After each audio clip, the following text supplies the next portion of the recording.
Donald Trump has always leaned on intimidation when his back is up against the wall, and never have we seen it more so than right now as the Jeffrey Epstein scandal is plaguing and bringing down his presidency. And Donald Trump is willing to do anything and threaten anyone to try to hush the biggest firestorm of this administration. But it's not working, not just because Democrats and Republicans are speaking out, but those instructed with carrying out this cover-up, as we just saw a report with leaked information out of the FBI. Yes, an FBI agent going public over this cover-up that we're going to get into. But before we do, if I could quickly ask you to leave a like on this video, and if you haven't already and you enjoy our channel, to hit that subscribe button because it goes a long way in supporting the work we're doing. Now, before we can get into this report out of the FBI, we have to start with something Jamie Raskin said today about the way that Donald Trump's intimidation is backfiring on him. Well, Donald Trump is famously litigious. He's brought more than 3,000 lawsuits in his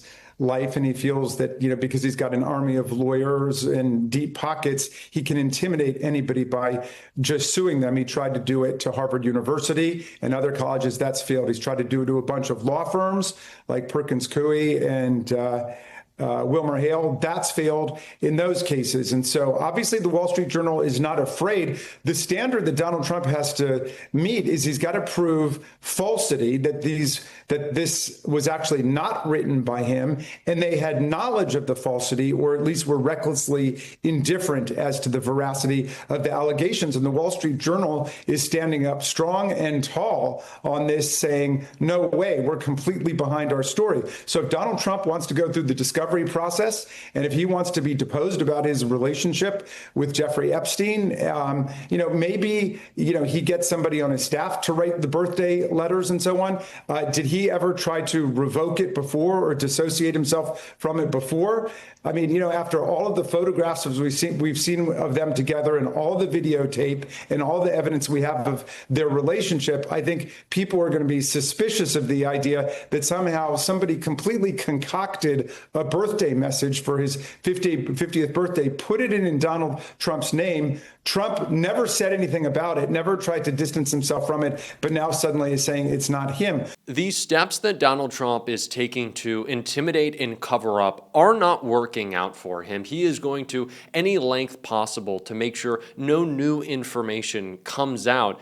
But the conversation around the way that Donald Trump is doing that is almost as damaging, maybe if not more so, than whatever could be released, because we know likely MAGA will back him no matter what. They're already coming up with stories about how Biden tampered with these documents, but it's clear Trump doesn't want them to get out, in the process by which they have has been very particular. Chris Hayes broke that down. Important context before we saw what comes out of the FBI. The top Democrat on the Senate Judiciary Committee, which of course oversees the FBI and the Department of Justice, now says that the Bureau agents were instructed to flag to DOJ about any Epstein records that mention Donald Trump. Get this is a new letter out today to Attorney General Pam Bondi from Ranking Member Dick Durbin, who writes this, quote, according to information my office received, you pressured the FBI to put approximately 1,000 personnel in its information management division on 24-hour shifts to review approximately 100,000 Epstein-related records, adding, quote, my office was told these personnel were instructed to flag any records in which President Trump was mentioned. What? And all this comes just a day after that shocking story in the Wall Street Journal about what the paper described as a, quote, bawdy birthday letter bearing Trump's signature written to Epstein back in 2003 before his first arrest. Quoting from the Journal's description, the letter bearing Trump's name, which was reviewed by the Journal, is bawdy, like others in the album. It contains several lines of typewritten text. So we saw this reporting 2 days ago about what Pam Bondi has instructed out of the FBI in terms of screening documents that have Donald Trump's name on them. And one of those was, in fact, allegedly his letter to Jeffrey Epstein that the Wall Street Journal published. Now, this was just initial reporting from Dick Durbin.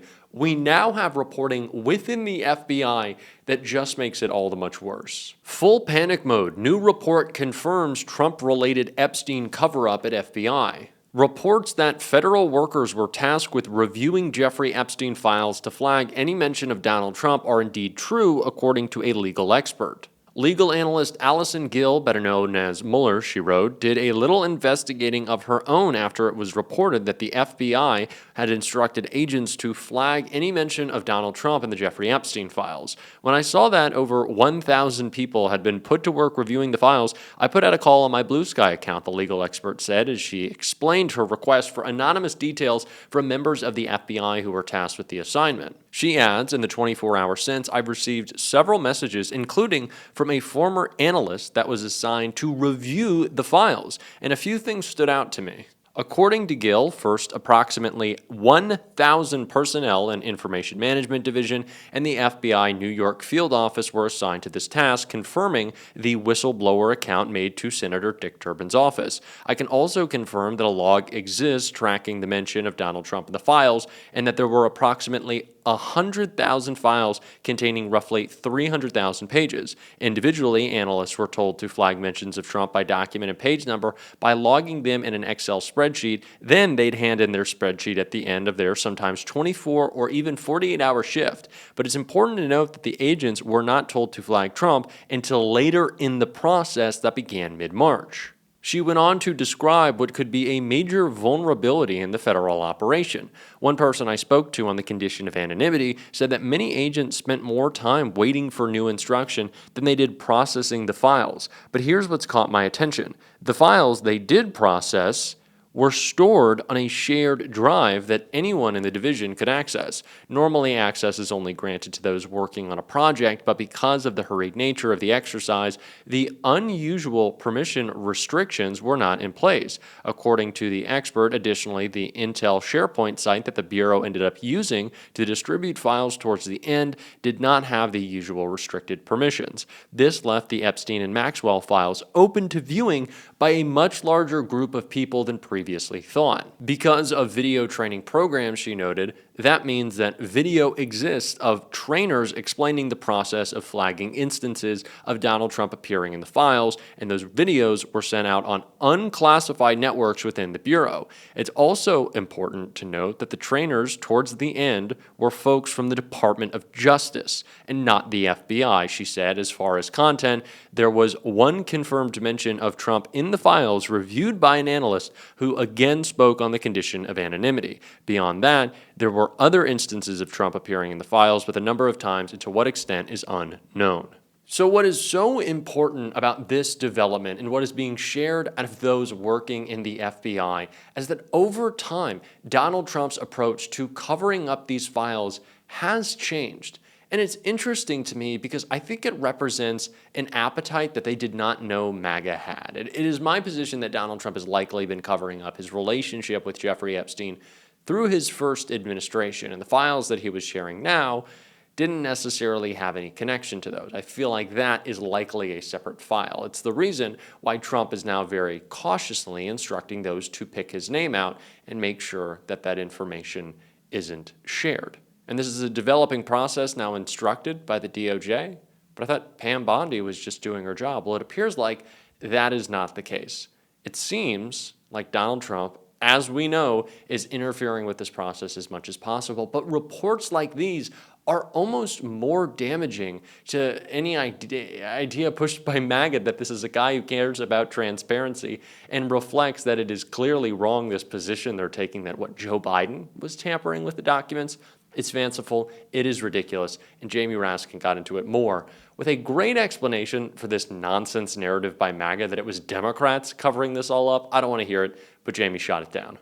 Chairman Jordan has said that Attorney General Bondi will be coming in. He's clearly feeling the heat, and so will Kash Patel. And he said before the end of the year, originally, I believe, or at least I was told that he said in another TV interview that it would be in September. So we are going to be in an August recess. And if Attorney General Bondi comes in early in September, even if he says, she will be available for questioning on other subjects, we'll take that. We need the opportunity for her to be directly questioned, and I hope that she will arrive with the transmission of all of the files in the Epstein case, exactly what she promised, including the client list, which she said was sitting on her desk.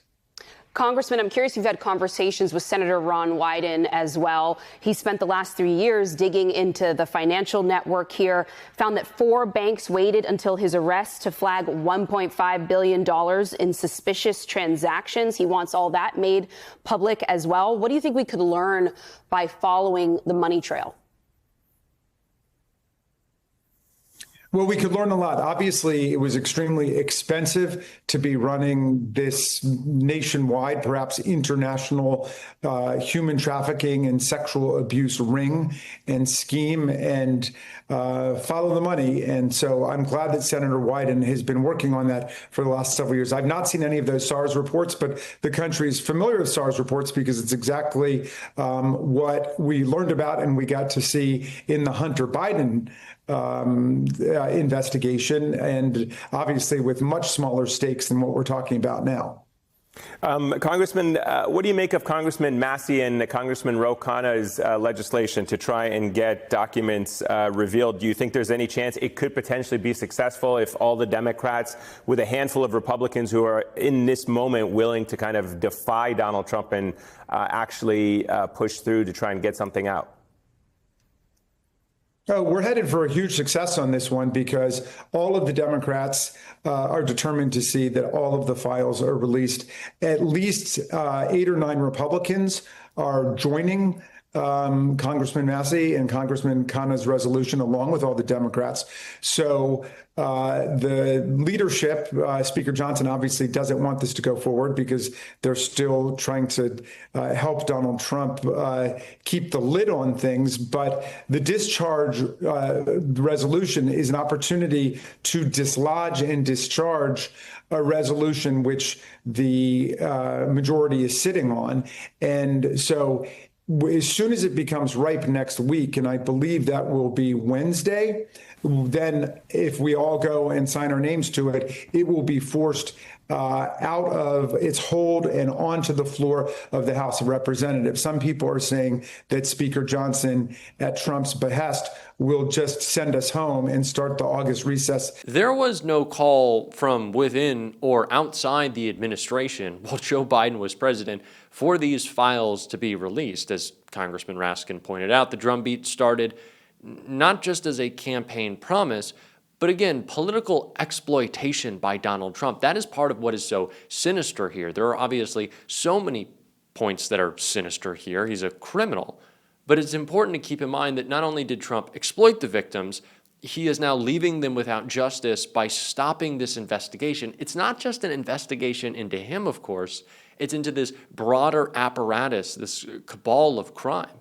And Donald Trump has cut that off to protect himself. And it's important to note, we're certainly going to continue to talk about it. And if you want to support that, as always, you can hit that subscribe button, leave a like on this video, and if you stuck around to the end, drop a blue heart in the comments. And until next time, I'll see you soon.